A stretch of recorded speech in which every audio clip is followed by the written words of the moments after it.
So, what's the difference between simile and metaphor?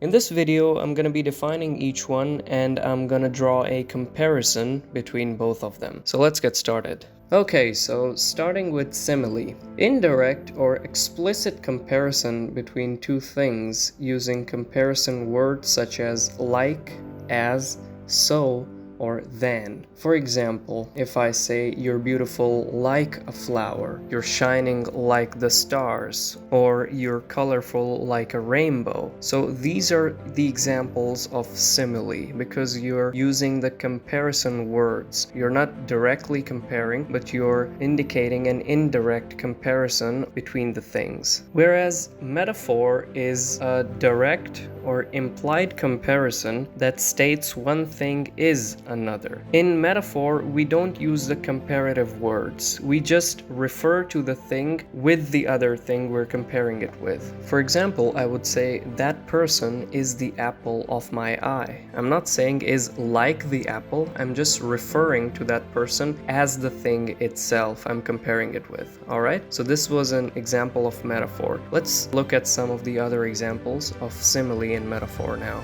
A literary example for simile can be from the lines of Daffodils by William Wordsworth. The line goes on like, I wandered lonely as a cloud that floats on high over vales and hills. Now, William Wordsworth has used as to draw the comparison between himself and the cloud that floats. So he's using as, so this is an example of simile.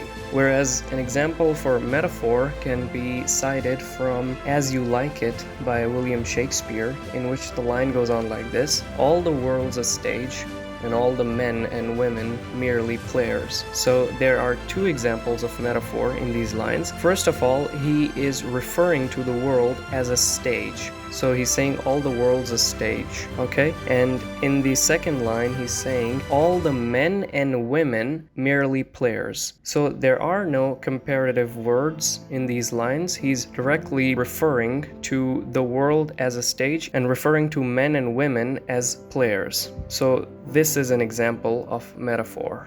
So that was about it for this video, and thank you so much for watching. I'll be seeing you in the next one.